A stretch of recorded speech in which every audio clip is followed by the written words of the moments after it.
Assalamualaikum warahmatullahi wabarakatuh. Bismillahirrahmanirrahim. Biridwanillahi ta'ala wa syafaati Rasulillah sallallahu alaihi wasallam wa ala alihi wa ashabihi wa azwajihi wa auladihi wa dzurriyyatihi wa ahli baitihi li syai'ullahumul Fatihah. A'udzu billahi minasyaitonir rajim. Bismillahirrahmanirrahim. Alhamdulillahi rabbil alamin arrahmanir rahim maliki yaumiddin. Iyyaka na'budu wa iyyaka nasta'in ihdinas siratal mustaqim siratal ladzina an'amta 'alaihim ghairil maghdubi 'alaihim waladdallin. Bismillahirrahmanirrahim. Subhanakallahumma Rabbana la ilma lana illa ma 'allamtana innaka antal alimul hakim wa tub 'alaina innaka antat tawwabur rahim wa taqabbal minna innaka antas sami'ul alim wa 'allimna min ladunka ilman nafi'a ya dzal jalali wal ikram. Allahumma aftah lana hikmataka wansur alaina rahmataka ya dzal jalali wal ikram. Bismillahirrahmanirrahim. Alhamdulillahi rabbil alamin. Salatu wassalamu ala sayyidina Muhammadin sayyidil mursalin wa ala alihi wa ashabihi ajma'in. Qala al-mu'allif rahimahullahu ta'ala wa nafa'ana bihi wa bi'ulumihi wa amattana bi asrarihi wa a'adda alaina bi barakatihi amin ya rabbal alamin. Bismillahirrahmanirrahim. Maula ya salli wa sallim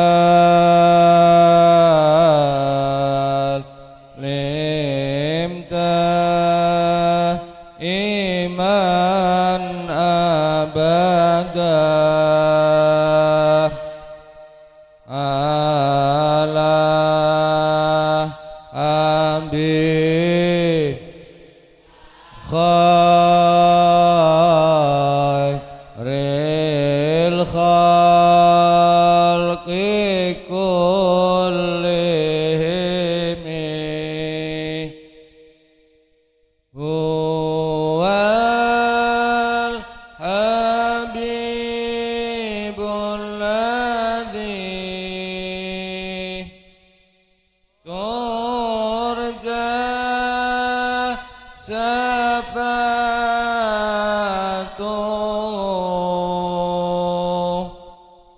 likulli hawli minal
fasidku il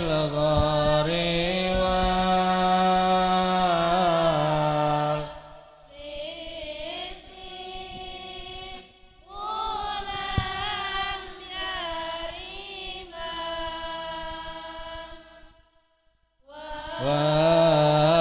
wahum yaquluna ma bil ghari min arimi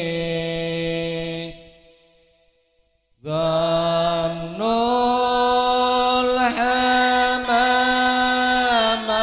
wa dhannul ankabutala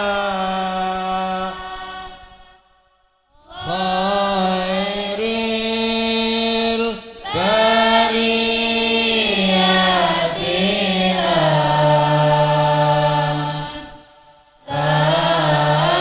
tamsud walam tahumi biqarin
Wamal hawal gharu wamalan barang hawa kang mengku apa al gharu guwa. Bayane ma min khairin saking kebagusan, wa min karamin lan saking kemulyan, wa malan barang hawa kang mengku apa al-gharu guwa. Barang iku sing dimaksud orang, yakni Kanjeng Nabi Muhammad sallallahu alaihi wasallam. Kitab niki bahasane kathah sing sang sekerta. Bayane ma min khairin saking kebagusan, wa min karomin saking kamulyan, yakni gua sur yang ditempati Kanjeng Nabi ketika dikejar-kejar tiang Quraisy. Wa kullu tarfin lan utawi sekabehane mripat minal kufari saking pira-pira wong kafir nganhu saking mahawa iku ngamia buta apa tarfin wa mahawal ghar, dan orang yang berlindung di dalam gua. Wa min khairin min karomin, Kanjeng Nabi dan Abu Bakar di dalam gua. Ini tiang-tiang kafir matanya buta, tidak melihat kalau Nabi berada di dalam gua. Fasidku mongko utawi Nabi kang persifatan sidik, fasidku mongko utawi Nabi kang persifatan sidik, fil ghari ing dalem gua, wasiddiku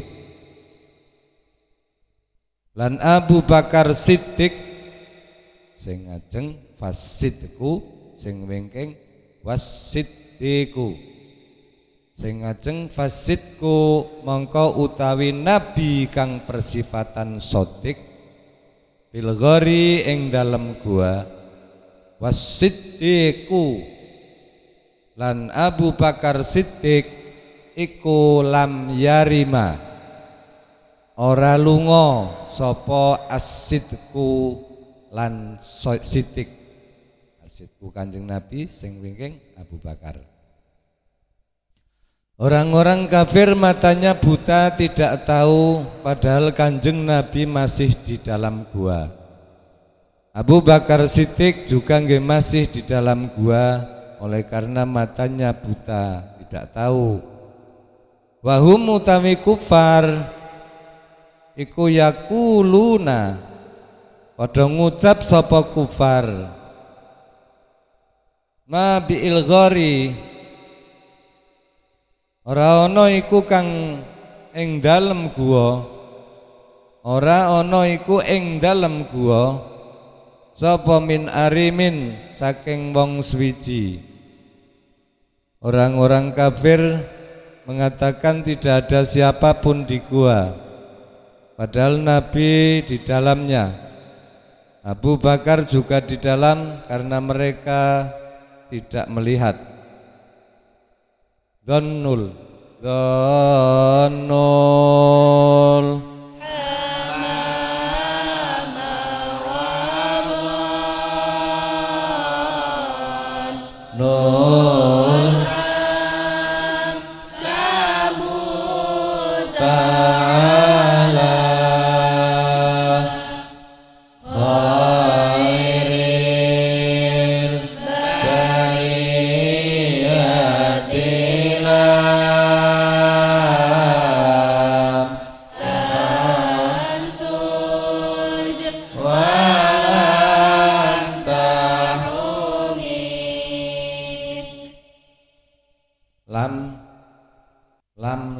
suj lam tansij walam tuhami.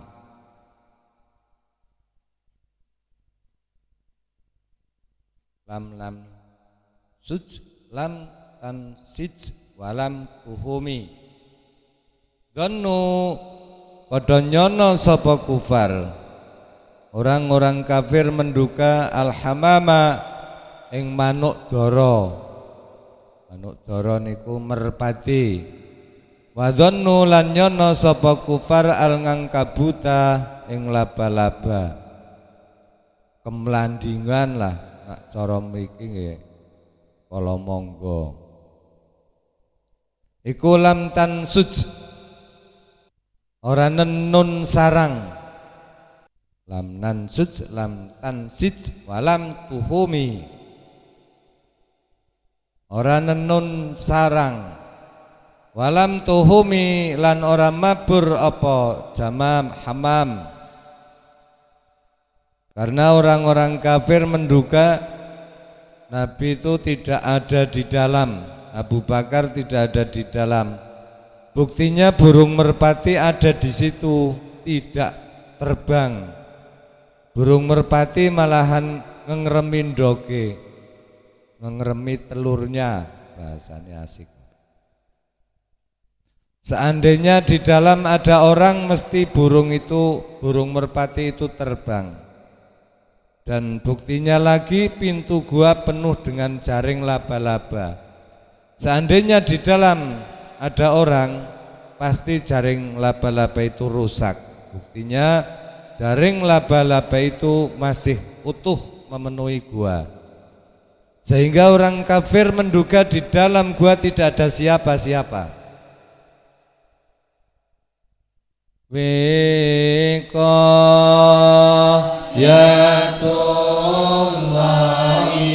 aghnaqat mudha'afati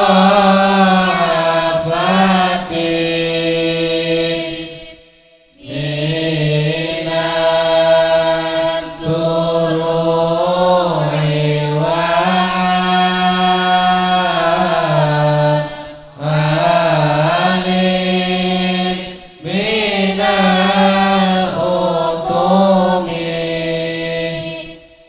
Wiqayatullahi utawi pengarsane, pengreksane Allah, penjagaane Allah utawa perlindungan Allah iku aghnat, nyukupi apa wiqayah.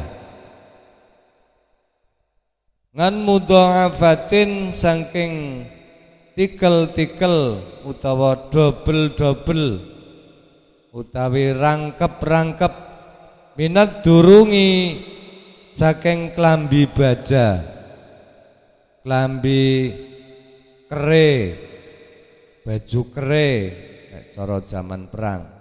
Karena dianyam begitu rupa dari baja, artinya baju dari baja. Allah kalau menjaga seseorang itu tidak perlu pakai baju baja, pakai topi baja, pakai kaos kaki baja, pakai sepatu baja. Ini enggak perlu. Masih kuat perlindungan Allah daripada baja-baja yang double atau yang rangkep-rangkep. Wangan ngalin lan saking dhuwur. Minal utumi saking saking benteng. Wangan ngalin lan saking dhuwur. Minal utumi saking benteng. Ora butuh benteng yang tinggi, benteng yang kokoh. Itu tidak perlu kalau sudah mendapatkan perlindungan dari Allah. Nabi enggak pakai baju baja yang double, Nabi tidak pakai benteng yang tinggi-tinggi, Nabi hanya masuk ke dalam perlindungan Allah. Masa mani darugai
nasamani ora ngarepaken sapa ingsun apa ad-dahru mangsa, ora ngarepaken doiman ing kedzaliman.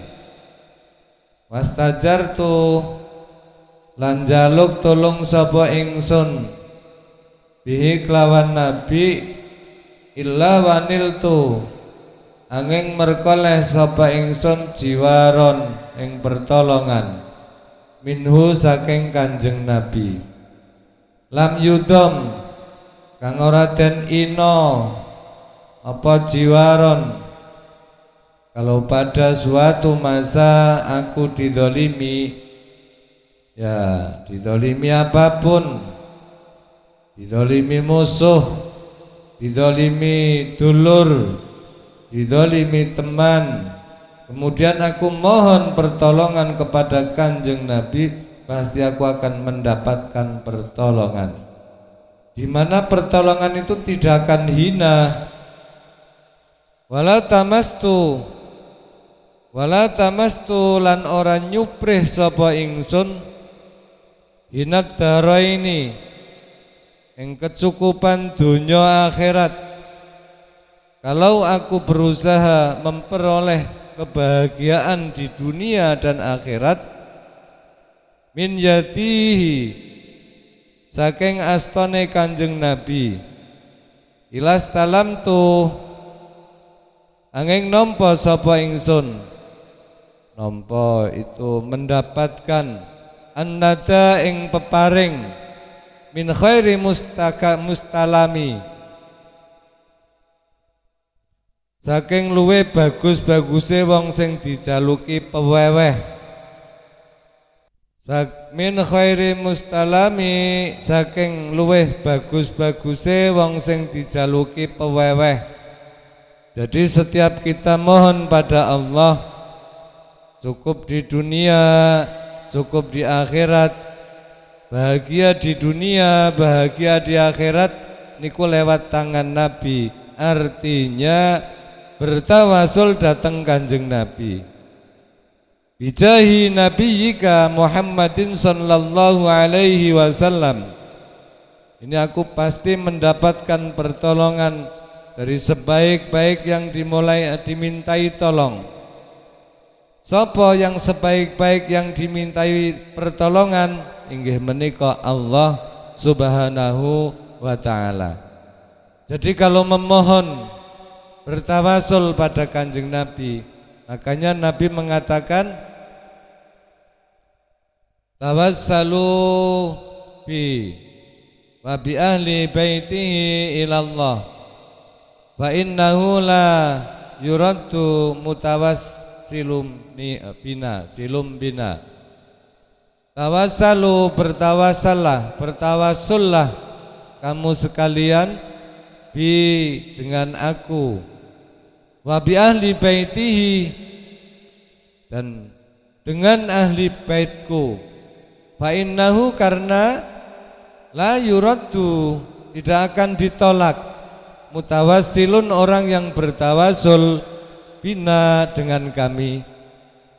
Jadi Nabi niku dawuh nek njaluk apa-apa dateng Gusti Allah tawasul karo aku dengan ahli baitku. Ahli bait Nabi itu siapa? Ahli bait itu keturunan kanjeng Nabi. Dzawis sofa wal wafa. Dzawis sofa wal wafa, keturunan Nabi yang Dawis sofa, orang yang memiliki hati yang jernih, wal wafa, dan memenuhi janji, itu namanya ahli bait Nabi. Ringkesnya mereka adalah para wali keturunan kanjeng Nabi, itu namanya ahli bait. Bertawasul itu artinya menggunakan perantara. Ya kita mohon pada Allah dengan perantara kanjeng Nabi. Ya misalnya kita mohon pada Allah, ya Allah ij'alni minas sholihin, ya Allah jadikan aku tergolong orang-orang yang solih, ya Allah.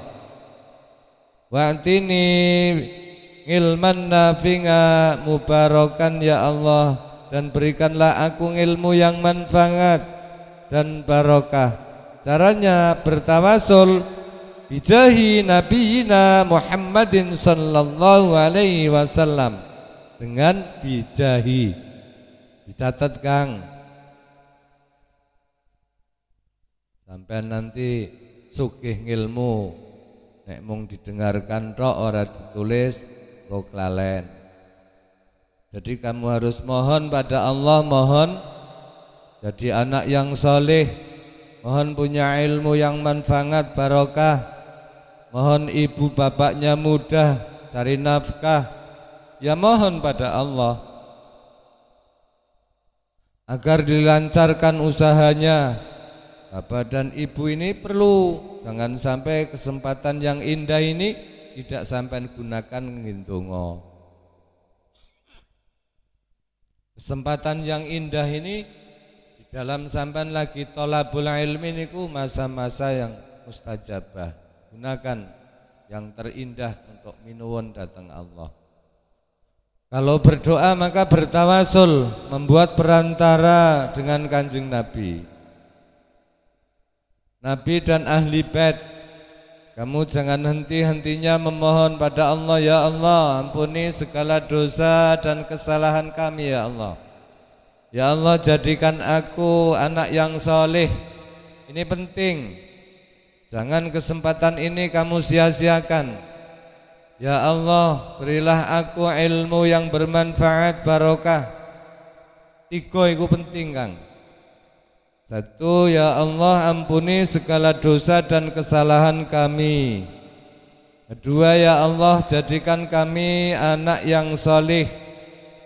3, ya Allah berilah kami ilmu yang bermanfaat barokah. Bijahi, di belakangnya kasih, bijahi nabiyika Muhammadin sallallahu alaihi wasallam. Ya, dengan derajat Nabi ku jenenge tawasul. Tawasul diberi bijahi. Kamu kalau berdoa tawasul datang Kanjeng Nabi diwai bijahi. Bijahi Sayyidina Muhammadin sallallahu alaihi wasallam disafangah. Nah, ngoten. Wa alihi wa sahbihi dawis sayyatah.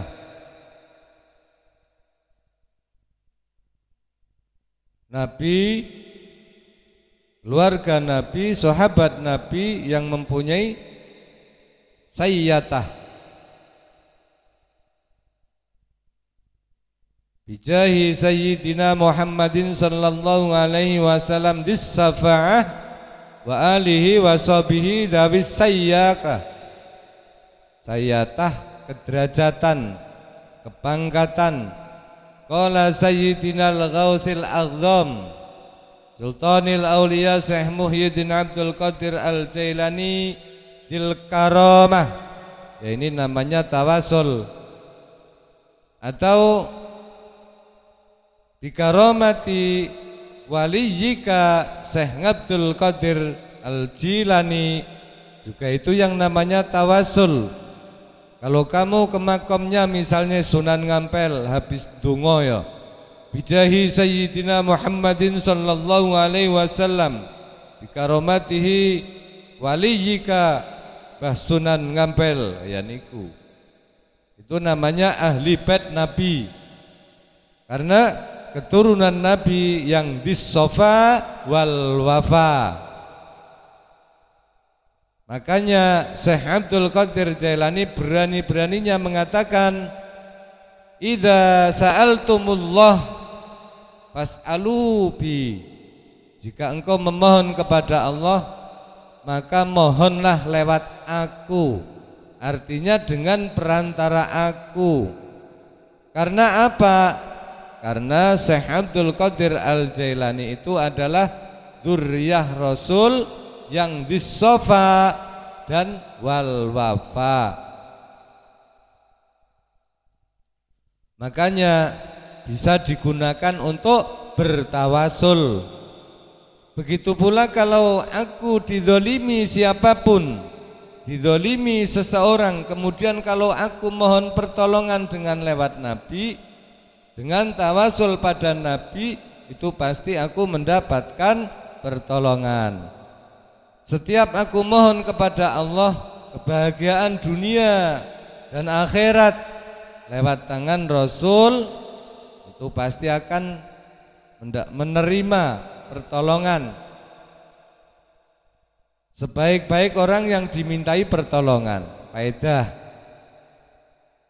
barang siapa yang sengsara karena mendapatkan kesusahan, himpitan, hutang, karena ditahan atau selalu takut kepada sesuatu, kemudian maos 2 bed ini 17 kali, setiap selesai sholat fardu, insya Allah biidznillah Allah akan memberikan pertolongan.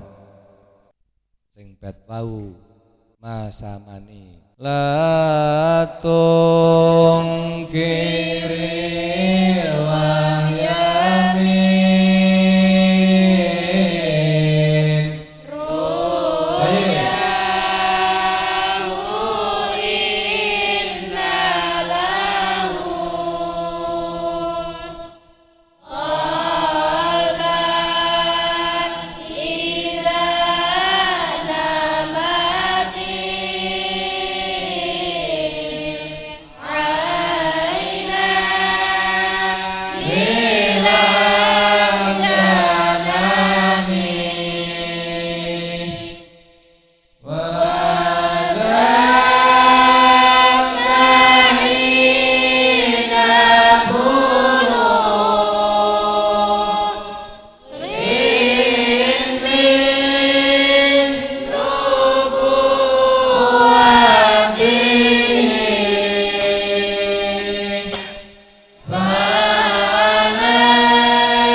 tungkir, aja ingkar sapa sira, aja ingkar al wahya ing wahyu, min ru'yahu saking impene Kanjeng Nabi.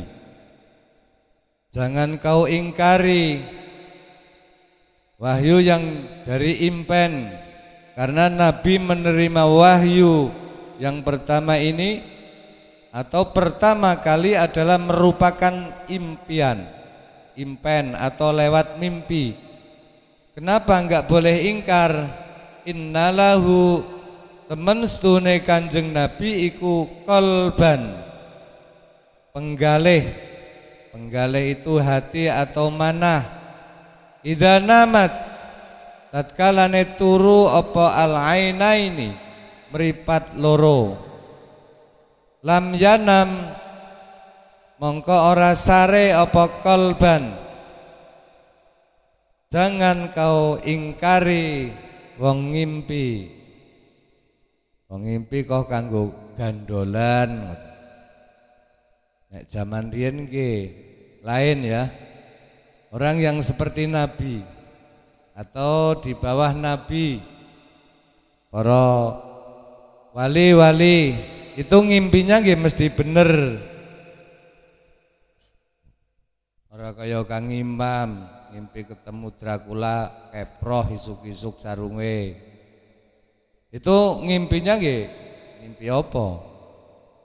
Tapi kalau orang-orang dulu itu ngimpinya mesti bener. Lan dengan mimpi kita bukan ngimpi sing kaken mangan dudu. Iya.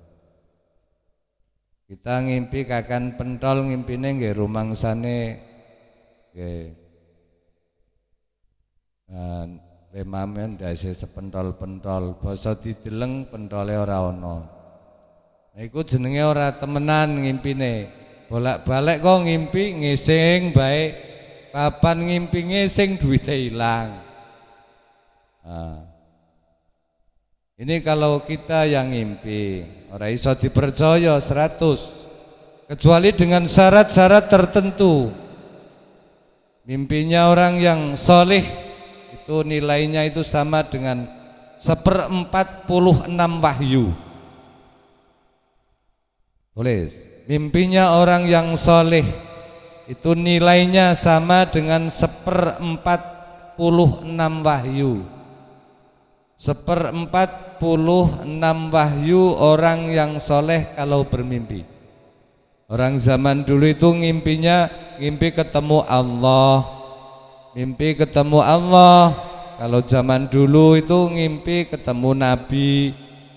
Kalau ngimpi ketemu Nabi ya hampir tiap malam. Bahkan tidak mimpi, setiap saat bisa melihat Nabi. Ini orang dahulu. Kalau kita itu tidak, setiap hari melihat anak Pak Basir, setiap saat melihat anak Pak Udin. Ya.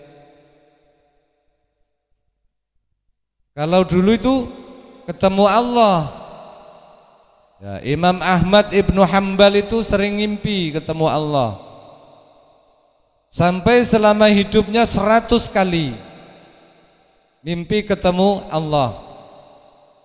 Imam Ahmad Ibnu Hanbal mimpi ketemu Allah selama hidupnya 100 kali.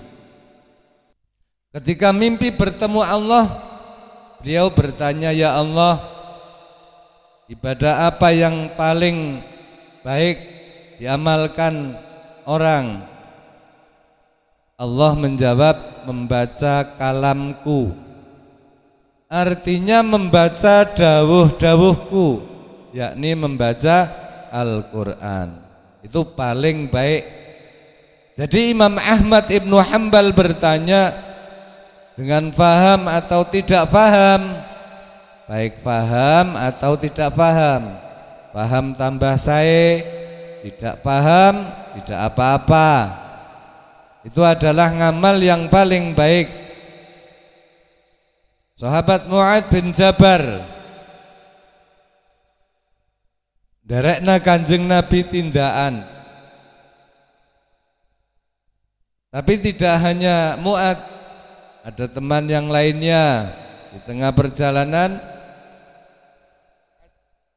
Utu Mu'ad sing piye mengatakan pada Rasul, "Ya Rasulullah, hadisna bihadisin tantafingu bihi." Ya Rasulullah, hadisna, ceritakanlah satu hadis kepada kami, tantafingu bihi, yang bisa kami ambil manfaat.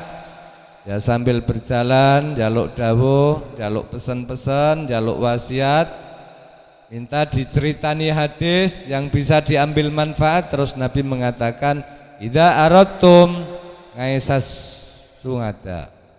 Jika kalian ingin kehidupan orang-orang yang bejo, kehidupan orang-orang yang beruntung, wa mautas suhada'i, dan matinya orang-orang syahid, wan najata yaumal hasri, dan selamat pada waktu di ora-ora maksar, wa dhilla yaumal har, dan naungan Allah di hari panas. Idza aradtum ngaisa su'ada, yang depan sungada. Jika kalian ingin kehidupan orang-orang yang bejo, kehidupan orang-orang yang beruntung, wa mautas syuhada, dan matinya orang-orang syahid, wan najata yaumal hasri, hasri, dan selamat pada waktu di ora-ora mahsyar, wa dhilla yaumal har, dan naungan Allah di hari panas. Hari panas itu kena kapan? Ya besok di hari kiamat. Matahari itu dari bumi jaraknya itu miliaran kilometer, bahkan mungkin triliun. Itu panasnya seperti ini. Apalagi di Timur Tengah misalnya, Mekah, Madinah, panasnya ya sampai 40 derajat. Sejuk dingin. Di Indonesia Dan besok di hari kiamat matahari itu didekatkan di kepala kita. Hanya 1 mil. 1 mil itu 1609 meter. Hanya 1,5 kilometer. Kaya ngopo panase?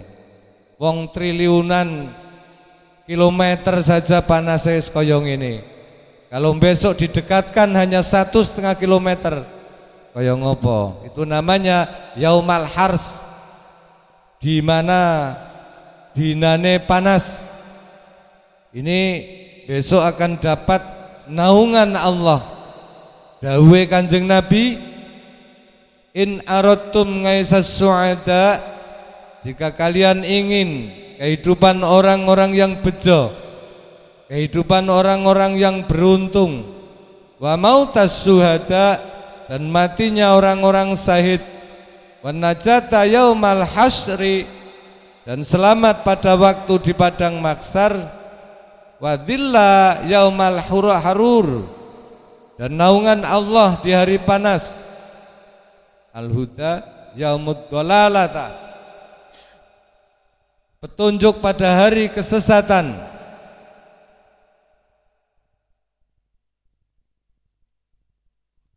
In aradtum ngaisas sungada wa mautas sungada wan najata yaumal hasri wa dhilla yaumal hururul huda yaumad dolalah. Langgengno Fatawimu mongko nglanggengno sapa sira kabeh. Dalam bahasa ini rutinono membaca Al-Quran, qiraat Al-Quran. Fa innahu kalamur rahman, karena Al-Quran itu adalah kalamnya Rahman, Allah yang maha kasih sayang. Wa harza minas syaiton, sebuah perisai. Quran itu menjadi perisai, benteng dari godaan setan. Warujahanun fil mizan, apabila engkau ingin kehidupan bahagia, mati dalam keadaan syahid, selamat di hari mahsyar, mendapatkan naungan Allah. Warujahanu itu artinya unggul, artinya besok kalau ditimbang amalnya atau kebaikannya itu abot. Rujahanun tegese unggul utawa menang, tegese abot ditimbang ngamale di antara ngamal yang bagus dan ngamal yang buruk. Ini kalau membaca Quran itu ditimbang niku abot. Ini adalah kalamin rahman, kalamur rahman. Kanjeng Nabi menerima wahyu berupa Al-Quran. Dan Nabi sambil bermimpi, mimpi kok tidur nyenyak. Tidur karena kalau Nabi menerima wahyu itu selalu di antara tidur dan terjaga, antara sare karo melek. Karena Kanjeng Nabi itu matanya tidur tapi hatinya tidak tidur. Wadaka utai mengkono wahyu. Wadaka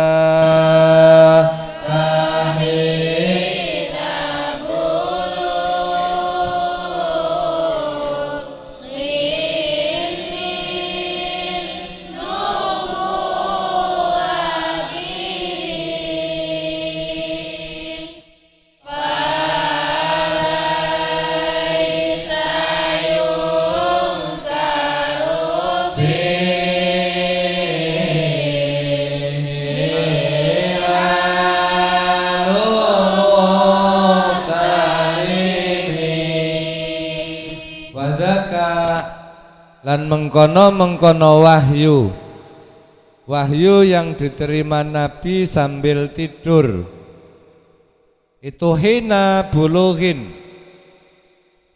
Wadzaka lan mengkono wahyu yang diterima dari Nabi sambil tidur iku hina bulughin, nalikane tumeka min nubuwatihi, saking kenabiane Kanjeng Nabi. Ketika sampai kepada nubuwah, Nabi diangkat menjadi nabi. Falaisa mongko ora ana apa kelakuan iku yungkaru diingkari fihi ing dalem hina bulughin apa halu muhtalimin tingkae wong kang ngimpi, halu muhtalimin tingkae wong kang ngimpi. Kapan wis tekan mangsane diangkat jadi nabi, impen itu enggak bisa diingkari, pasti benar. Falaisa yungkaru fihi halu muhtalimin. Iki mulai bahas Al-Qur'an saiki. Tabarokallahumma wahyun bimuktasabi wala nabiyyun ala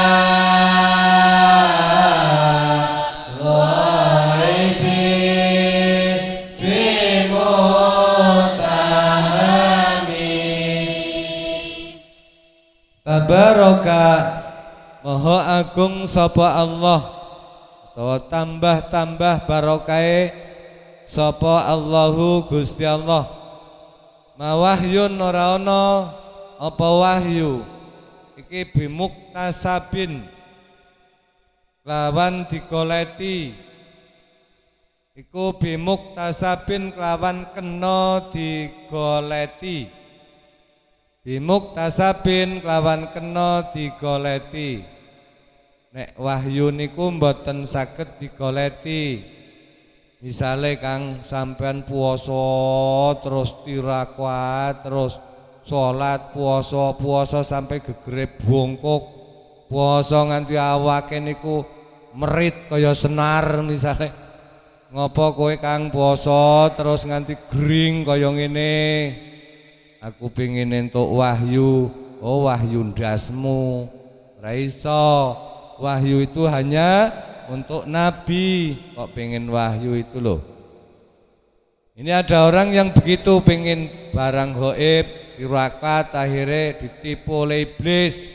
Iblis pura-pura jadi malaikat. Karena macak pakai pakaiannya malaikat, ditipu akhirnya jadi orang yang mati tidak bawa iman. Tidak bisa wahyu diusahakan, itu tidak bisa. Wahyu diusahakan tidak bisa. Itu hak prerogatif Allah. Wala tabiyun wala nabiyun lan ora ana sapa nabi iki bimuttahamin lawan den curigai ngala ghaibin ing atase perkara gaib. Nabi itu kalau cerita perkara gaib, cerita ngalam kubur, cerita akhirat, cerita neraka, cerita swarga, itu tidak boleh dicurigai. Nabi itu pasti benar apa yang dingendikake. Kam abrahat wasiban bilam sirahatuhu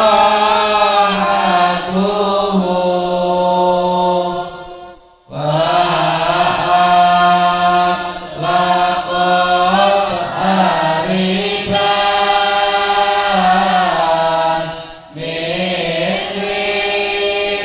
wakilamami. Kam pirang-pirang sering kali abraat merasakan wasiban ing wong kang lara bilamsi kelawan ngusap. Apa sing merasakan rohatuhu tapak astane Kanjeng Nabi, telapak tangan Kanjeng Nabi seringkali menyembuhkan orang sakit. Wa talaqatun, lan ngeculaken apa rahatuhu ariban ing wong kang hajat min ribqatil mami saking penyakit gendeng. Padha sembarangan sampai Nabi kok ora keton karomahe. Kadang wong kufar niku lho Kanjeng Nabi kok sampai ora keton karomahe. Ana sing mencela, masa sih Abdul Qadir Jailani ngalahno Kanjeng Nabi. Kok Kanjeng Nabi ora tahu diterangke mukjizate. Oh, mukjizate Nabi kalau disebut ya enggak habis, Kang. Mukjizate Nabi itu kemarin diterangkan bulan dituding pecah jadi loro. Itu apa? Kalau bukan karomah, cangkem wae.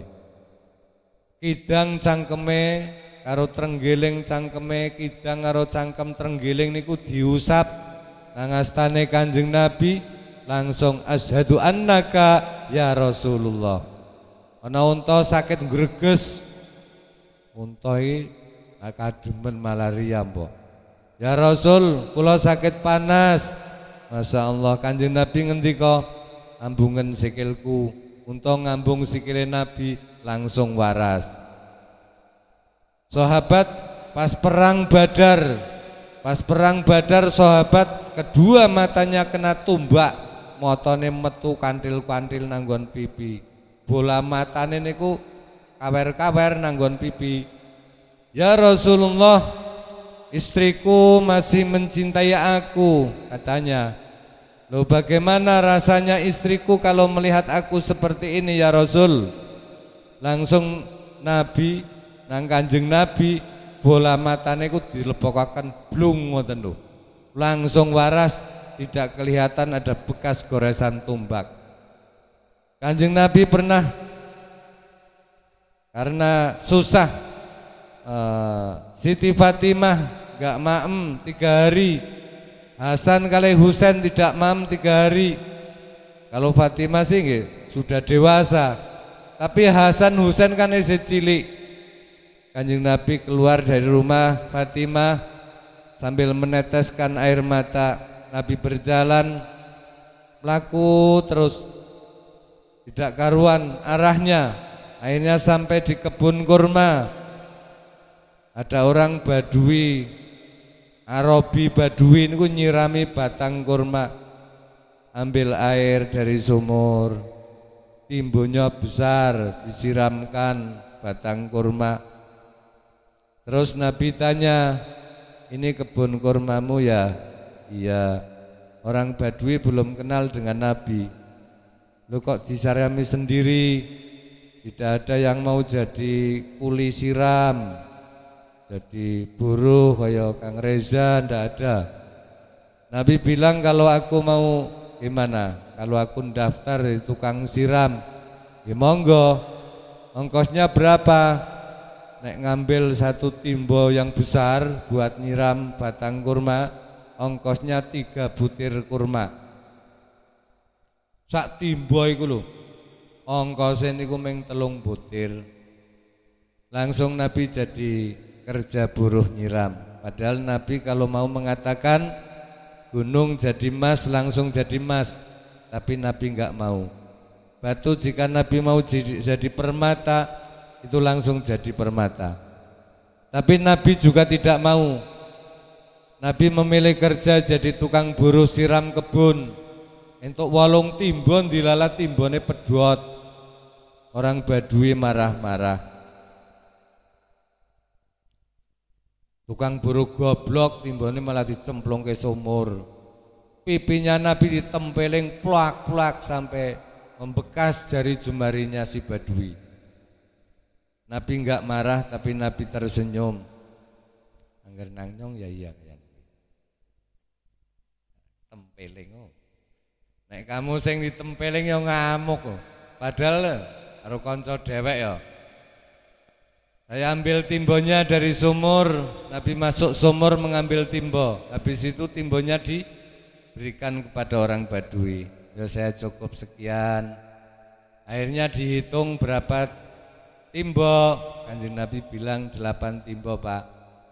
3 butir kurma kali 8 timbo, 24 butir. Terus kurma itu dibawa pulang oleh Nabi, terus masuk rumah Fatimah. Hasan Husain dalam sini loh. Satu di pangku paha yang kanan, yang satu di pangku nang paha yang kiri oleh Kanjeng Nabi. Didulang kurma. Ini sudah tidak 3 hari mboten mam. Terus kemudian orang Badui terus mikir-mikir, sapa sih wong iku ya mau rupane ganteng po lho.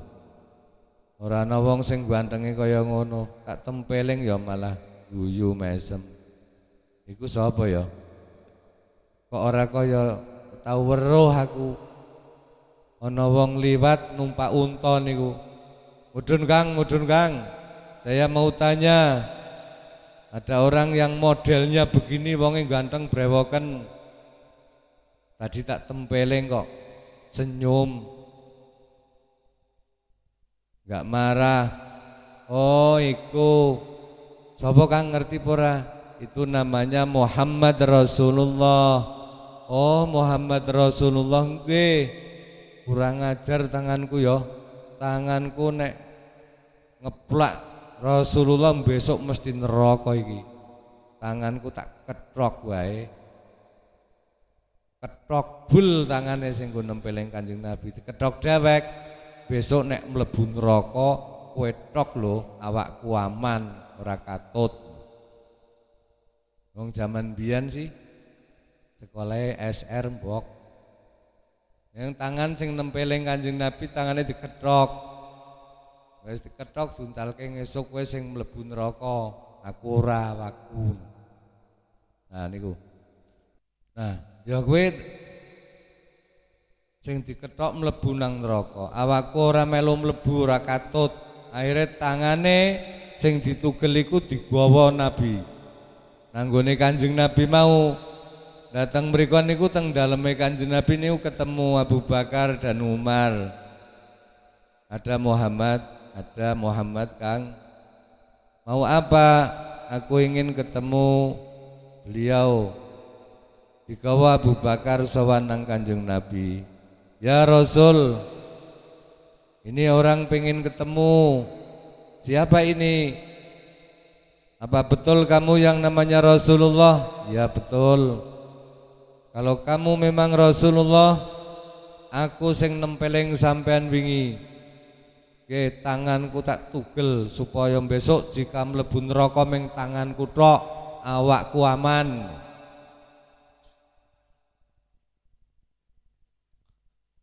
Kalau kamu memang Rasulullah, coba sambungkan tanganku. Iya, sekeperake dewek enak budeli dewek. Wis tempeling, wis diketok kan nyambung maning. Yo sini. Nah, diwekna tangane, digathukna nang Kanjeng Nabi, langsung nyambung maning waras. Ini banyak sekali orang yang sakit, ini bisa menyembuhkan. Karena disentuh oleh tangan Nabi dengan telapak tangannya. Dan banyak sekali orang yang gila kemudian sembuh dari kegilaannya karena ditolong disentuh oleh Kanjeng Nabi. Ada orang perempuan ini membawa putranya. Putranya itu edan, gendeng atau gila. Ya ora waras lah. Edan di bawah datang Kanjeng Nabi, kemudian diusap dadanya Nabi. Dadanya oleh Nabi langsung sembuh dari kegilaan.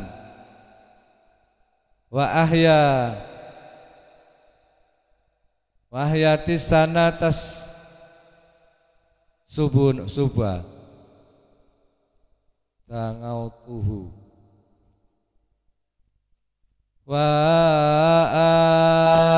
ahyatis sanatas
wa ahyati lan nguripaken as-sanata ing taun peceklik, taun kekeringan,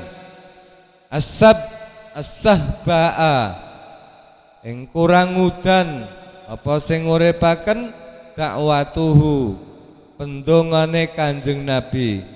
Pernah pada suatu ketika tahun peceklik itu krisis sandang pangan. Kenapa kok peceklik? Karena kurang hujan, jadi kekeringan, sehingga pada tahun itu bumi itu seperti koyok oro-oro putih memplak. Sahba itu putih, sebab nggak ada pepohonan. Akhirnya Kanjeng Nabi ndonga. Habis Kanjeng Nabi ndonga langsung hujan turun dengan lebat. Begitu hujan lebat, tanahnya menjadi menghitam karena tumbuh pepohonan yang hijau, sehingga bumi tampak menghitam. Hatta hakat, sehingga nyerupani apa sana, nyerupani ghurratan ing hijau, hijau gemilang, fil asuri ing dalam pira-pira mangsa, aduhumi ing ireng rono akai tanduran, sehingga kelihatan tampak menghitam. Fil asuri ing dalem pira-pira mangsa, aduhumi ing ireng-ireng krana akai tanduran. Jadi asalnya itu putih karena merupakan pasir dan kerikil. Didongani Kanjeng Nabi sehingga jatuh hujan lebat, tanah menjadi subur, tampak menghijau. Bingarin jada'a filkal bitahabiha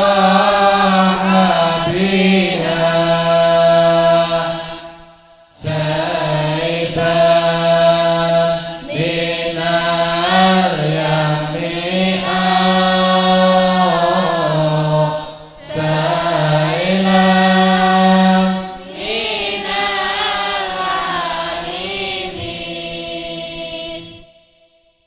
Bingaridin kelawan mendung jada kang loman udan apa marid, kang loman udan apa maridun, mak ngarit. Mendung iku loman, turun air hujan itu jenenge mendung sing loman. Au khilta utawa nyono sapa sira, nyono albitoha ing ora-ora kang amba biha ing dalem bitoha. Saibun utawi aliran minal yami saking segara, asailun utawa banjir minal ngarimi saking bendungan. Kenapa bumi yang kosong tanaman didoakan Nabi sehingga menjadi menghijau? Menghijau tampak hitam karena penuh tanaman. Karena dengan doa Nabi kemudian mendung yang membawa air itu adalah dermawan dengan hujannya. Atau kau menduga ora-ora tanah yang lapang, yang seluas itu mendapatkan aliran dari laut, atau karena ada banjir dari bendungan, tapi di sana tak ada bendungan. Artinya seolah-olah tampak yang subur dan menghijau itu sepertinya tanah yang dapat siraman dari saluran Wadas Lintang. Ta'ni wa wasriyaha yatin lahu dhaharat dhurana lil qira layla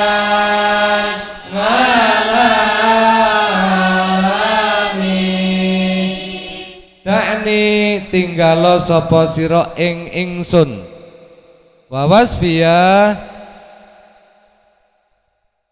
lan oleh nutur ingsun ayatin ing pira-pira ayat lahu kadue Kanjeng Nabi dhaharat kang pertelo apa ayat duhurona ril kira kaya pertelane geni kang kanggo suguhan daya.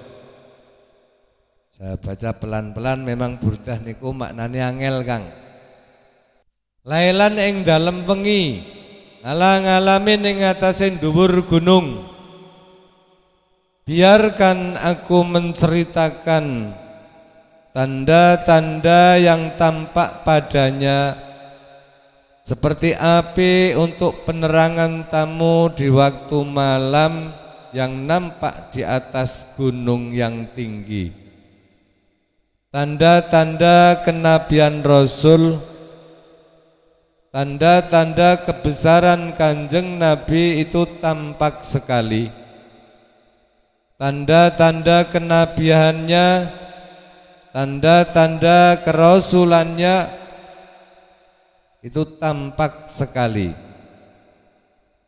Biarkan aku tak nyeritakno sepuas-puase tondo-tondo kebesaran Nabi, karena tanda-tanda itu nampak betul seperti tampaknya api untuk menerangi tamu di atas gunung yang tinggi di waktu malam. Waktu bengi nang dhuwur gunung ana obor, di atas gunung diberi api unggun. Untuk apa api unggun? Untuk menghormati tamu. Dinyalakan api unggun biar padang. Ini kalau dilihat dari jauh, ini akan tampak sekali, tampak indah sekali. Biasanya orang Arab itu begitu membuat api unggun itu buat menghormati tamu.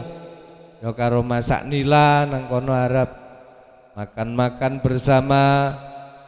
Itu kalau dilihat dari jauh akan tampak indah sekali, berwibawa sekali. Ini tanda-tanda kenabian Rasul itu nampak sekali, tampak jelas seperti tampaknya api unggun di malam hari di atas gunung. Faturu yasdadurus nalwa wa muntadimun walaysa yang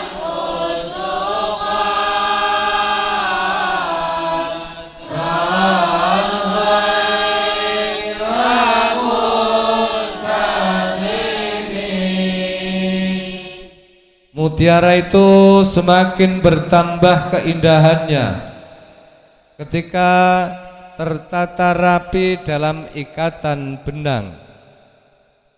Sedangkan derajatnya tidak akan berkurang dalam ketidakteraturan.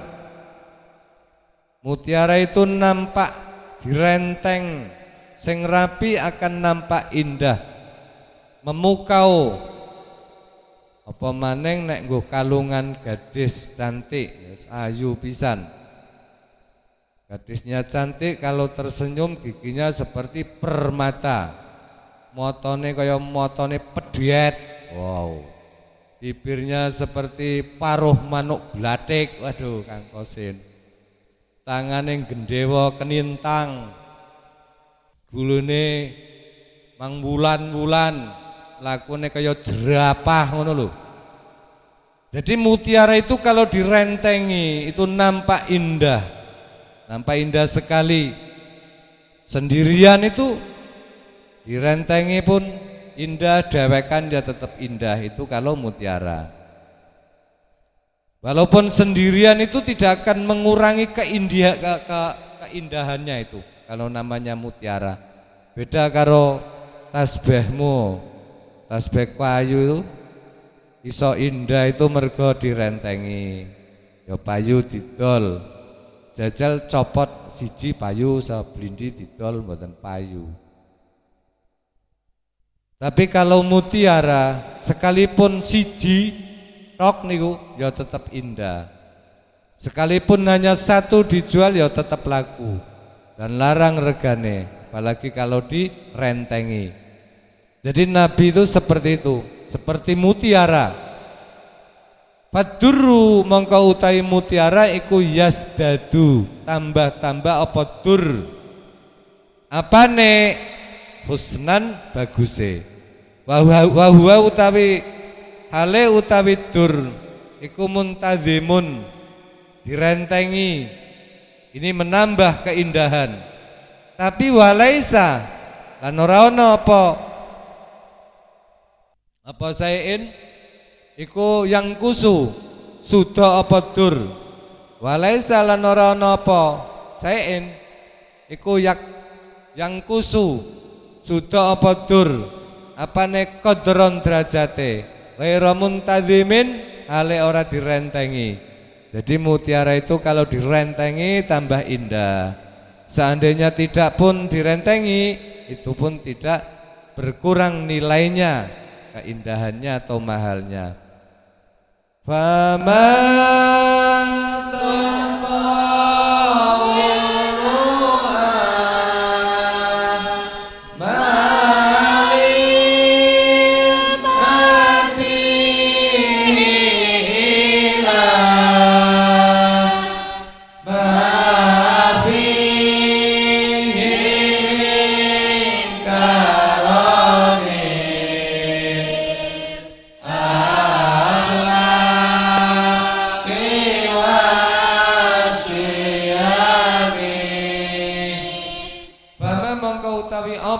Iku tatawulu amalil matih oleh ndawak-ndawakaken arep-arepe wong kang ngalembono. Ngalembono iku memuji-muji.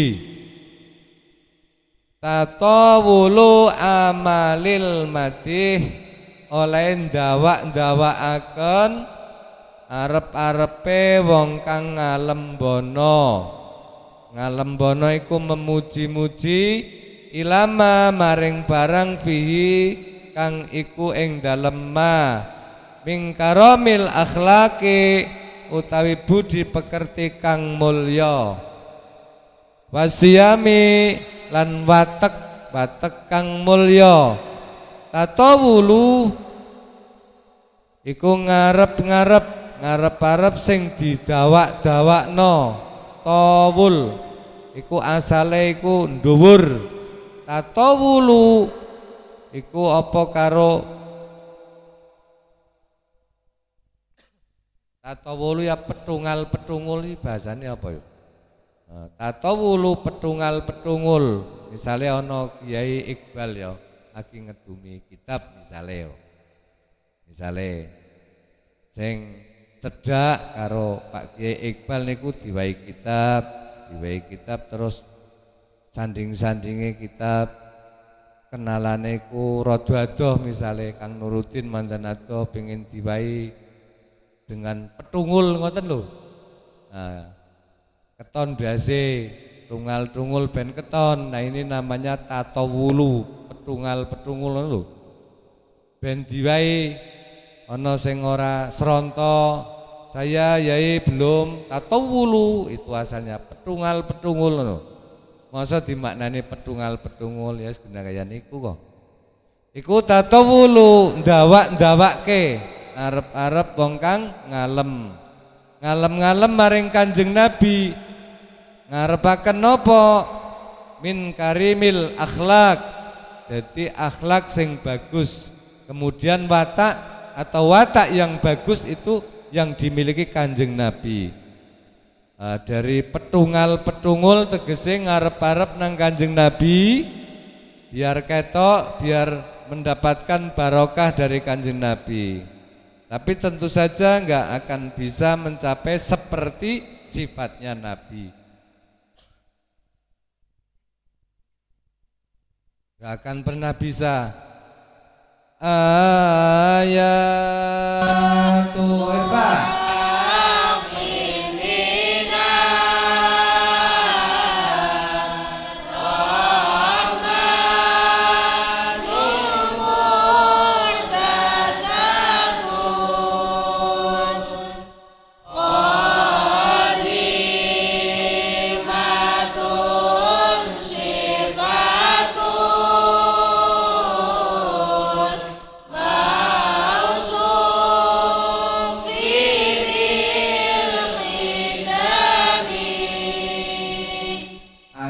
Haqqin utawi tanda-tanda kebenaran minar rahman saking Allah kang maha kasih sayang mahdasatun kang anyar diturunaken artinya baru dipandang dari kalimatnya lafalnya lafate itu ini seolah-olah seperti baru.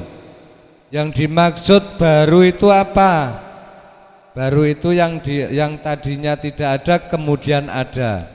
Karena dibawa malaikat Jibril datang Kanjeng Nabi itu namanya diturunkan atau baru saja diturunkan. Qodimatun, kodim iku dhisit tanpa kawitan. Qodimatun, kodim artinya dhisit tanpa kawitan. Sekalipun itu turunnya itu baru. Yang dimaksud ayat ini adalah Quran. Nabi Adam durung, Nabi Idris durung, Nabi Ibrahim durung, Nabi Isa nggih dereng. Ini baru pada Kanjeng Nabi Muhammad sallallahu alaihi wasallam. Ini dilihat daripada jirimnya baru. Tapi hakikatnya ayat Quran itu adalah Qadim bersama dengan Allah. Kenapa? Sifatul mausufi kang dadi sifate zat, kang disipati bil kidami lawan kidam. Kidam itu artinya adalah dahulu tanpa permulaan. Dahulu tanpa permulaan itu namanya kidam. Allah Qadim niku zat yang dahulu tanpa permulaan. Kalau kita ini hadis itu adalah ada setelah tiada. Ada setelah tiada. Kalau Qadim ada tapi tanpa dimulai tiada. Tulis hadis, kalau kita manusia itu hadis adalah ada setelah tiada. Kalau Qadim itu ada tapi tanpa dimulai tiada. Ayat-ayat Quran itu sekalipun diturunkan yang nampaknya seperti baru tapi itu adalah Qadim.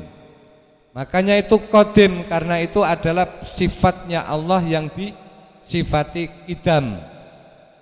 Lam tak tarik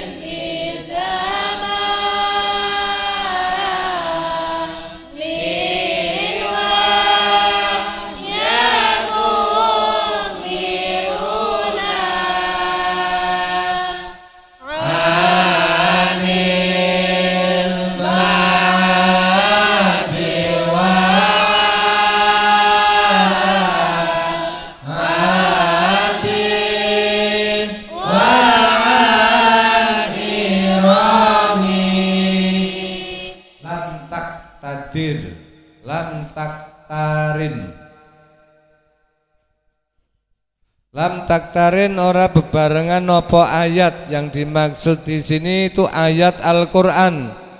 Ora bebarengan bizamanin kelawan zaman.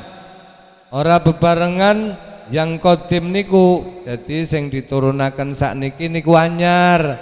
Dicetak nang Semarang, dipercetakan itu anyar. Tapi maknanya Quran itu Qadim. Karena maknanya itu bersama dengan wujudnya Allah. Allah wujudnya itu tanpa permulaan. Maka ayat itu pun namanya tanpa permulaan. Ilo orang bebarengan dengan zaman, orang barengan karo zaman. Zaman kapan? Enggak bisa. Tapi kalau turunnya ditanya zaman siapa? Turunnya zaman Kanjeng Nabi. Tapi kalau keberadaannya Quran enggak ada bebarengannya dengan zaman. Wahya utawi ayat itu biruna awe kabar apa ayat na ing kita. Ayat Quran itu awe kabar datang kita tentang apa? Nganil mangadi saking panggonan bali yaiku akhirat. Nang akhirat besok ana neraka, besok ana swarga, ana siratal mustaqim, ana timbangan lan liya-liyane. Kabeh iku diceritakno Quran, diceritakno kabeh sampai wangan ngadin. Kaum Ngad, wangan Iromi lan saking kota Irom. Saking kota Irom. Iromadzatil Imad. Lho niku sing nang Yaman. Iku kabeh diceritakno nang Quran. Ini sedikit ditulis keterangannya Kang, tulis. Ngriku mboten nonton. Tidak berkaitan dengan suatu zaman, sedang ayat-ayat itu mengabarkan kepada kita tentang kehidupan manusia di hari kiamat. Dan kaum Ngad serta kaum Irom. Kaum Ngad mengambil nama dari nama bapaknya, yaitu Ad bin Aus. Ad bin Aus bin Irom bin Sam bin Nuh. Ngad bin Aus bin Irom bin Sam bin Nuh. Ngumurnya mencapai 1200 tahun. Ini kaum Ad. Dan ia melihat dari keturunannya 4.000 anak. Dia kawin dengan 1.000 perempuan. Loh jajal ngono Kang. Ngono bayangke kowe. Ngumpuli piye sedina jatahe pira-pira. Dia kafir dan menyembah bulan. Kemudian kaum Ad yang terdahulu dinamakan Ad yang pertama, Ad yang kedua dinamakan Ad yang terakhir. Mereka dinamakan juga Irom, suatu nama sesuai dengan nama kakeknya. Kakek mereka yaitu Irom. Ada yang mengatakan Irom adalah sana nama negeri mereka. Irom adalah sanama negeri mereka. Ada yang menambahkan kota yang didirikan oleh Shaddad bin Ad, yang ketika itu mati jenazahnya dibuat utuh oleh Allah untuk iktibar manusia. Shaddad bin Ad membuat kota itu dengan emas dan perak. Mulane Nabi Ibrahim diperintahkan Allah, hai Ibrahim ngono, golet sangu mlaku-mlaku, nggo jalan-jalan, nggo naklukno makhlukku sing ajaib-ajaib. Nggih Gusti. Nabi Ibrahim kemudian pergi. Ya. Siahah itu mengembara, jalan-jalan. Akhirnya Nabi Ibrahim ketemu jadi macam-macam tentang perjalanan, sing aneh-aneh. Salah satunya adalah diceritakan ketemu anak yang berkulit hitam mengembala kambing. Kemudian Nabi Ibrahim mendekat kepada anak itu. Le, kamu punya minuman apa enggak? Le, ada Pak. Apa air biasa putih, apa susu? Nah, Kanjeng Nabi Ibrahim, udah air putih saja. Mriki Pak. Nabi Ibrahim dijak nang watu-watu. Watu-watu iku ditodhok terus mancur metu banyune. Nabi Ibrahim niku domblong. Domblong siapa bahasa Indonesianya? Terbelalak lah. melongo apa jadi ngelongok apa lebih ya karena kagum. Loh Pak, apa kamu heran? Iya, karena baru kali ini aku melihat, aku heran. Mau saya tunjukkan yang lebih heran lagi Pak? Ya aku mau. Apa? Aku ini kalau berdoa pada Allah, aku mengatakan demi Khalilullah, demi Khalilullah, demi Al-Khalil aku mohon ya Allah. Mohon apa saja? Ya Allah demi Khalil aku mohon uang, langsung teblok. Ya Allah demi Khalil aku minta uang, blok. Ya Allah demi Khalil aku minta nasi goreng kang banget, teblok. Iku mau zaman biyen ya ora ono nasi goreng nang kono.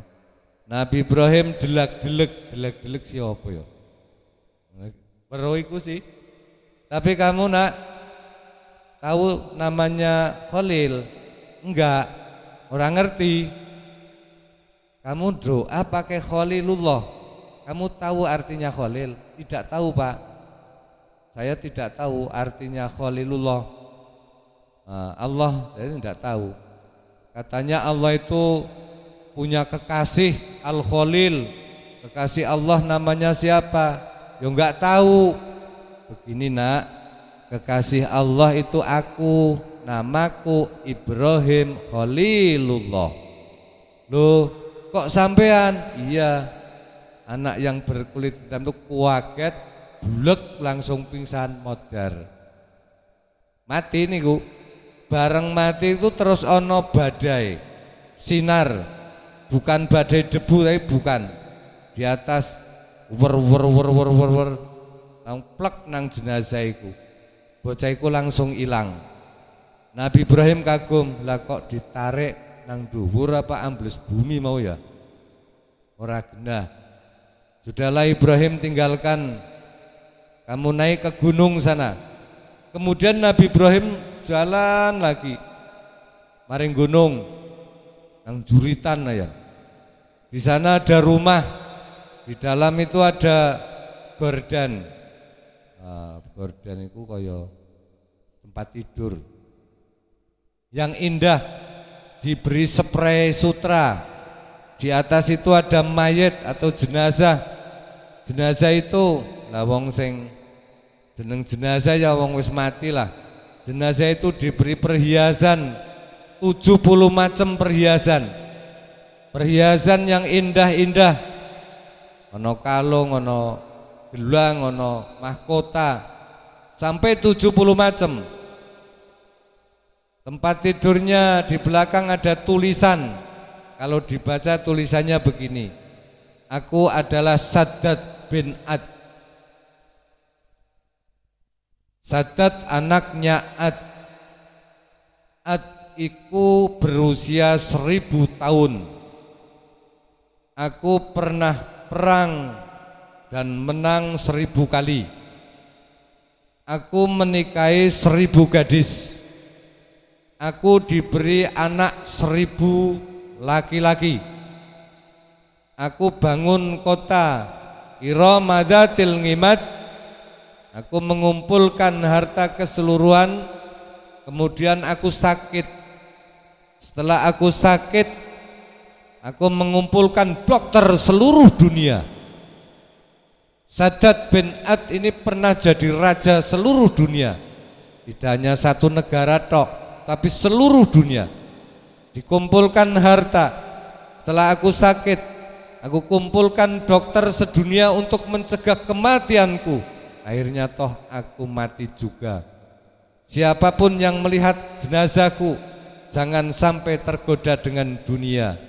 Karena dunia itu adalah pembunuh. Jangan senang pada dunia. Aku seperti ini karena tergoda dengan dunia. Ini tulisan Saddad bin Ad. Ini diciptakan Allah memang begitu supaya jadi peringatan. Ora bosok. Orang-orang yang masih hidup jadi peringatan. Wa'mal ma syi'ta fa innaka majzi'un bih. Wa'mal ma syi'ta majzi'un bih. Kerjakan apa saja yang kamu mau. Anak-anakku sekalian, ini tambahan.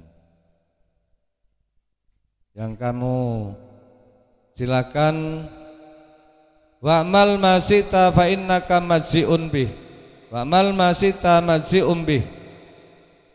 Silakan halalkan segala macam cara, tapi jangan lupa kau akan mendapatkan balasan dari seluruh amal perbuatanmu.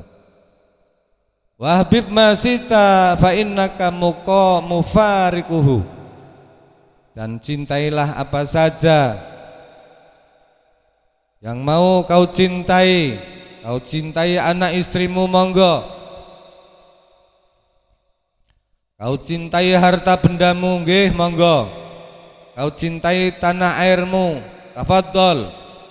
Kau cintai pangkat dan derajatmu, silakan. Bersiaplah. Tapi jangan lupa persiapkan. Fa innaka mufarikuhu. Kau pasti akan berpisah dan akan meninggalkan segala yang kau cintai itu. Apa artinya semua ini buat kita? Ternyata sesudah maut menjemput kita, ada kehidupan sesudah hidup yang sekarang ini. Ini yang mendorong kita untuk dalam kehidupan di dunia ini tidak melakukan coro-coro saenak budele dewek, semaunya sendiri, asal perut kenyang, asal pangkat tinggi, asal harta dapat, masa bodoh dengan merugikan orang lain, masa bodoh dengan menipu orang lain. Ingat kaum manusia, setelah kau mati, setelah kiamat datang, kau akan dibangkitkan, kau akan dimintai pertanggungjawaban tentang kehidupan yang sekarang ini. Oleh sebab itu kalau kita bicara soal akhirat, soal kiamat, ini memang masalah yang gaib, yang sepenuhnya tidak bisa dicernakan dengan kemampuan, dengan penalaran intelektual. Dasar kehidupan membicarakan hal ini tidak lain adalah iman. Iman kita datang Allah Subhanahu wa taala. Bukan hanya zaman sekarang, saking zaman riyen, zaman Nabi. Orang kalau sudah bicara kiamat, bicara akhirat, ada yang ragu-ragu, ada yang menolak sama sekali. Bukan dari zaman sekarang tok, dari zaman dulu. Wong pernah kok suatu saat Rasulullah itu dakwah menceritakan saudara-saudara akan terjadi kiamat, di mana Allah akan membangkitkan manusia dari kuburnya untuk memintakan pertanggungjawaban. Ini dalam dakwahnya Nabi pidato seperti itu. Apa reaksi orang-orang? Sing beriman ya mantap, tapi yang tidak beriman seperti bajingan Quraisy, mereka bertepuk tangan, mengejek, mencaci. Malahan yang di luar biasa itu ada dua orang kafir tuh, Ubay bin Ka'ab dan Al-As bin Wel. Mendengar pidato macam ini mereka langsung balik, bawa pacul, lalu berangkat nyari kuburan tua. Dia galih itu kuburan, tulang belulangnya diangkut dibawa ke depan Nabi. Ya Muhammad, tulang-tulang yang sudah hancur begini, siapa yang bisa menghidupkan lagi? Sampean sing aneh-aneh saja Muhammad, tidak rasional, tidak masuk akal. Allah jawab, wa darabalana mathalau an yasya khalqah qala may yuhyil 'idhama wa hiya ramim qul yuhyiha alladhi anshaha awwala marrah wa huwa bikulli khalqin alim. Mereka memberikan perumpamaan kepada kami, mereka melupakan asal kejadiannya. Mereka bertanya, siapa yang sanggup menghidupkan tulang belulang yang sudah hancur? Qul yuhyihal ladzi ansaha awwala marrah.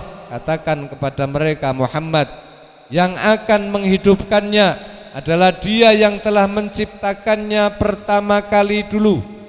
Kalau Dia sanggup menciptakan, Dia pasti sanggup untuk mengembalikan. Qul yuhyihal ladzi ansaha awwala marrah.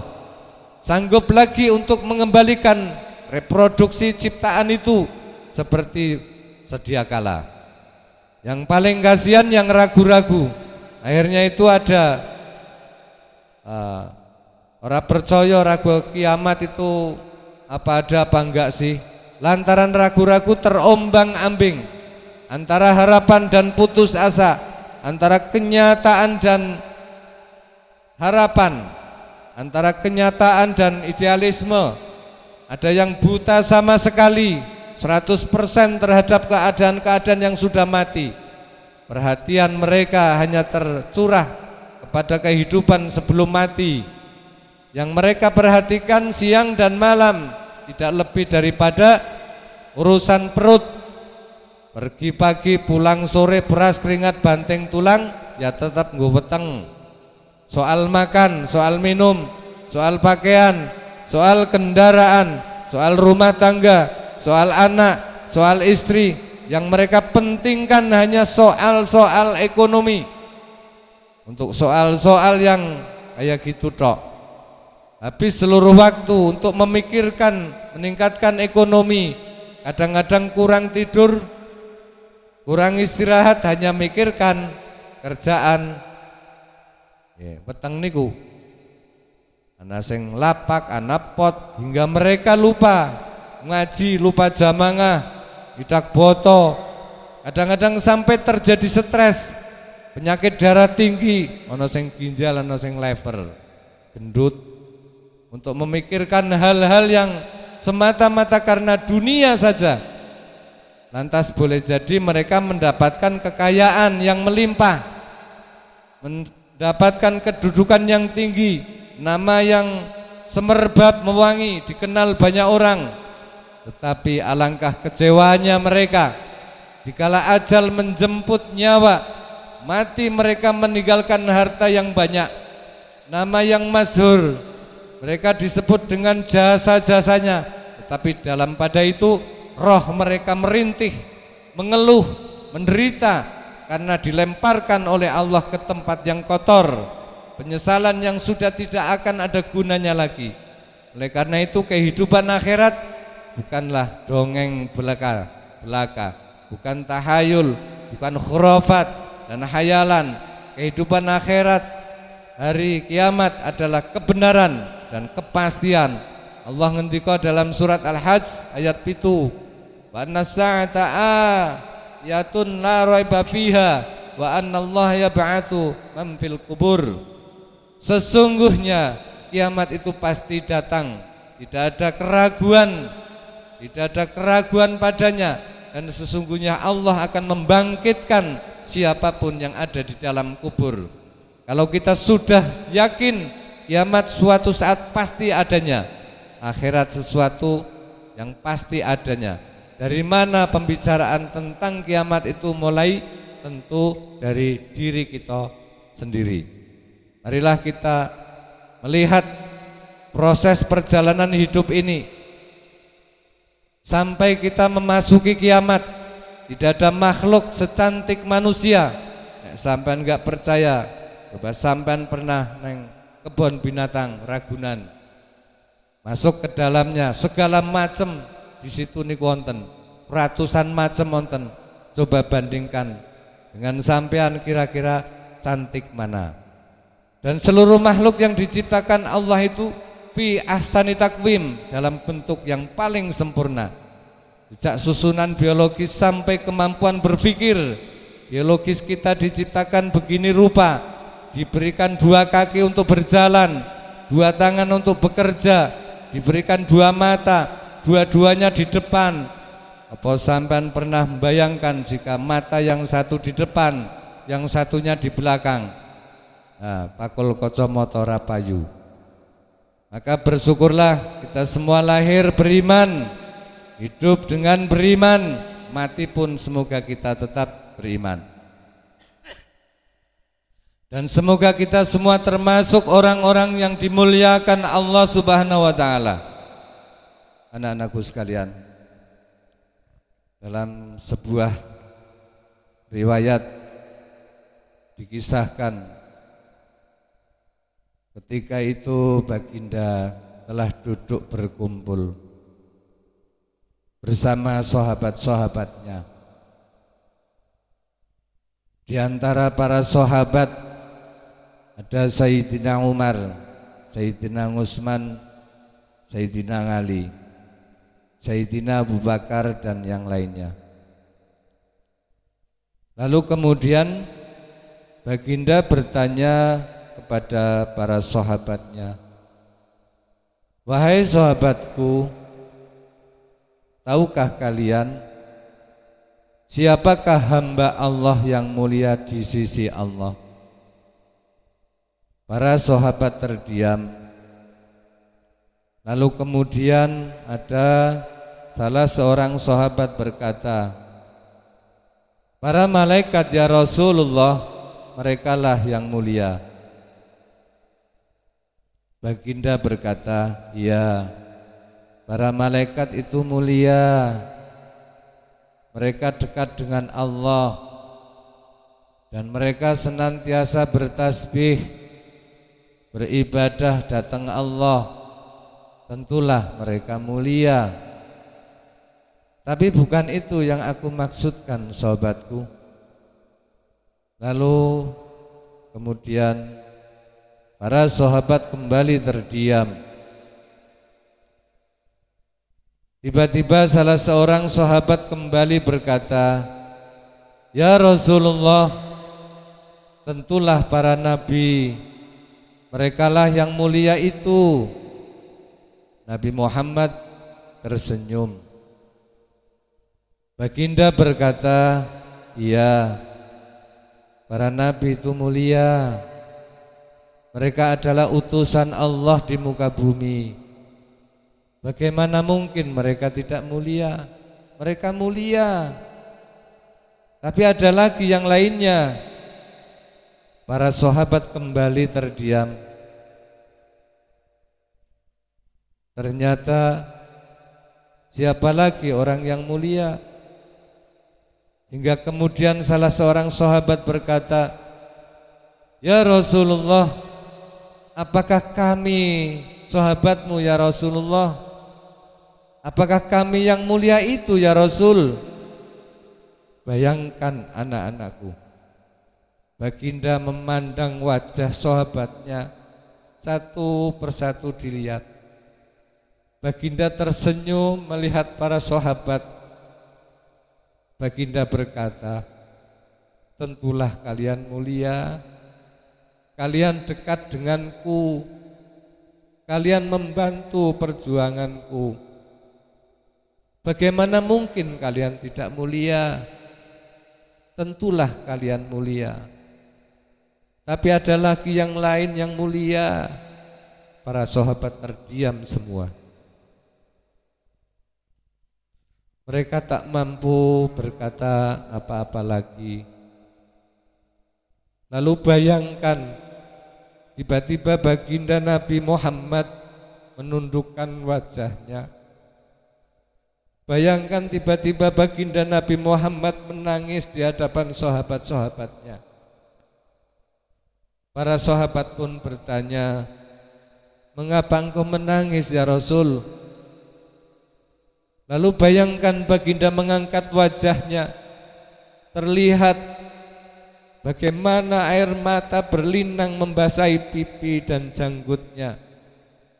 Baginda berkata, "Wahai saudaraku, sahabatku, tahukah kalian siapa yang mulia itu? Mereka adalah manusia-manusia. Mereka akan lahir jauh setelah wafatnya aku nanti. Mereka begitu mencintai Allah. Dan tahukah kalian, mereka tak pernah memandangku. Mereka tak pernah melihat wajahku. Mereka hidup tidak dekat dengan aku seperti kalian, tapi mereka begitu cinta kepadaku, begitu rindu kepadaku. Dan saksikanlah wahai sahabatku semuanya, aku pun rindu kepada mereka. Mereka yang mulia itu, mereka umatku. Bayangkan, saat itu baginda Nabi Muhammad meneteskan air matanya. Semua sahabat menangis. Tolong katakan sahabatku, siapa aja dirindukan baginda Nabi Muhammad? Siapa yang senantiasa didoakan oleh baginda Nabi Muhammad setiap waktu? Demi Allah, sekarang tolong tanya diri kita masing-masing. Silahkan tundukkan wajahmu anakku. Pejamkan mata dan tanya ke dalam hatimu, anak-anakku, sudahkah engkau mencintai baginda Nabi Muhammad sallallahu alaihi wasallam? Tolong bayangkan siapa ikonmu, idolamu selama ini. Lihatlah bagaimana anak-anakku, kita yang sudah melupakan baginda Nabi Muhammad sallallahu alaihi wasallam. Lihatlah anakku, bagaimana mereka malas deres Quran. Adapun dia berangkat ngaji, hanya setor wajah, hanya tiduran. Mereka lalai terhadap baginda Nabi Muhammad. Mereka selalu mendiskreditkan, mengkesampingkan dan bahkan menyepelekan Quran, amanahmu baginda Nabi Muhammad. Mereka lebih memilih jadi tukang kompor daripada Quran amanatmu. Mereka tak ada lagi rasa cinta kepada baginda Nabi Muhammad. Mereka lebih bangga dengan ikon teman-teman mereka. Mereka lebih mendengarkan dari semua gejolak suara nafsunya sendiri. Bahkan mereka mencampakkan guru yang selama ini mengajarkannya. Mereka bangga dengan para pelamun jalanan. Mereka bangga berkumpul bergabung di barisan tukang kompor yang selama ini mereka banggakan. Tolong katakan teman-temanku, sudah berapa lama kita lalai hidup dengan Quran di dunia ini? Sudah berapa lama kita tidak mendidik anak-anak kita ini untuk mencintai baginda Nabi sallallahu alaihi wasallam? Kalau kita mengaku sebagai umat Nabi Muhammad, tolong katakan pada diri sendiri, sudahkah kita mencintai Nabi? Sudahkah ada air mata yang berlinang karena rindu kepada baginda Nabi Muhammad? Sudah berapa lama kita lalai? Sudah berapa lama kita melupakan baginda Nabi? Maka marilah malam ini, marilah hari ini, hadirkan, hidupkan rasa cinta ini dalam hati. Semoga kelak di hari kemudian hari di akhirat padang mahsyar nanti kita bisa berkumpul bersama dengan beliau Kanjeng Nabi Muhammad sallallahu alaihi wasallam.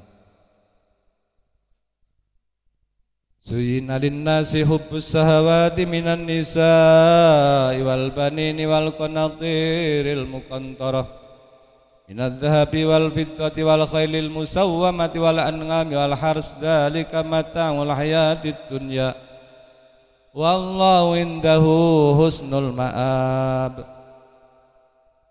Zuyyina dan pes-pesi lin-nasi manusia lin-nasi kadhe menungsa hubbus syahwat demen syahwat wa khalilul musawwamati, manusia hidup dilengkapi dengan semua, ada harta benda, wa dhahabi wal fiddah wal haras, sawah ombo, semuanya, ada mobil, wa khalilul musawwamati. Ulama mbiyen jaran sandel, sekarang penter, semuanya baik rumah, istri, anak, semuanya akan dzalika matangul hayatid dunya, semua akan kita tinggalkan. Nek ngendikane Sayyidina Ali niku nggih luar biasa. Kecemburuan seorang perempuan adalah kekufuran. Sayyidina Ali ngendika, kecemburuan seseorang perempuan adalah kekufuran, sedangkan kecemburuan seorang laki-laki niku keimanan. Sesungguhnya bagi wanita itu sanggup menyembunyikan cinta selama 40 tahun, tapi tidak sanggup menyembunyikan kebenciannya walau hanya sesaat. Jangan sampai membenci siapapun, tidak peduli berapa banyak mereka bersalah kepadamu. Orang-orang yang suka berkata jujur itu akan mendapatkan 3 hal: kepercayaan, cinta, dan rasa hormat. Janganlah kalian menikahi wanita hanya karena kecantikannya, karena mungkin saja kecantikannya akan membinasakannya. Dan jangan pula sampai menikahi wanita hanya karena hartanya, karena mungkin saja hartanya akan menjadikan sewenang-wenang. Akan tetapi nikahilah wanita karena agamanya. Sungguh seorang budak wanita hitam yang putus hidungnya lebih baik, tetapi kuat agamanya, dia itu lebih utama. Akbaru idbatin ngindan nisa yumkinuhut tadzahuru bi annahu yuhibbuka alar rahmin min annahu yastajibu aidan lirijalin akhraini min haro'a dhahrik ayum kinu tadzahuru bil ihtimami wal hubbi lakin ma yuriduhu laisa anta yumkinuhu hatta antuhibbu rajulaini au salasatan au arbangatan rijalin biwaktin wahidatin wabitartibin aniko yumkinuhu tadzahuru bil khaufi man hasarotika yumkinuhu ayyajngalaka tasnguru wa ka'annakal wahid ala rahmin man annaka mujarradu nuqtatin antilako. Dimaknani ora? Ditulis dimaknani. Akbaru kidbatin ngindan nisa. Maknani ya tak tulis, nek enggak tak tutup. Tulis. Akbaru kidbatin ngindan nisa. Kebohongan terbesar wanita. 1. Yumkinuhut tadzahuru bil ihtimami wal hubbi lakin ma yuridu laisa anta. 1. Dia bisa pura-pura sayang dan cinta, tapi yang dia mau bukan kamu. Yumkinuhu tadzahuru bi annahu yuhibbuka ala rahmin in annahu yastajibu aidan lirijalin akhraini miwara adhahrika. Dia bisa pura-pura cinta padahal dia juga merespon laki-laki lain di belakangmu. Yumkinuhu hatta antahibba rajulaini au salasatan au arba'atan rijalin waqtin wahidin wa tartibin an-nikah. Dia bahkan bisa mencintai 2, 3, bahkan 4 sekaligus laki-laki dan tersusun rapi. Yumkinuhu tadzahuru bil khaufi man khasaratika. Dia bisa pura-pura takut kehilanganmu. Yumkinuhu ayyajngalaka tasnguru wa ka'annakal wahid ngalar rahmin man annaka mujarradu nuqtatin antilako. Dia bisa menjadikanmu seolah-olah kamu satu-satunya, padahal kamu hanya bahan batu loncatan. Assalamualaikum warahmatullahi wabarakatuh.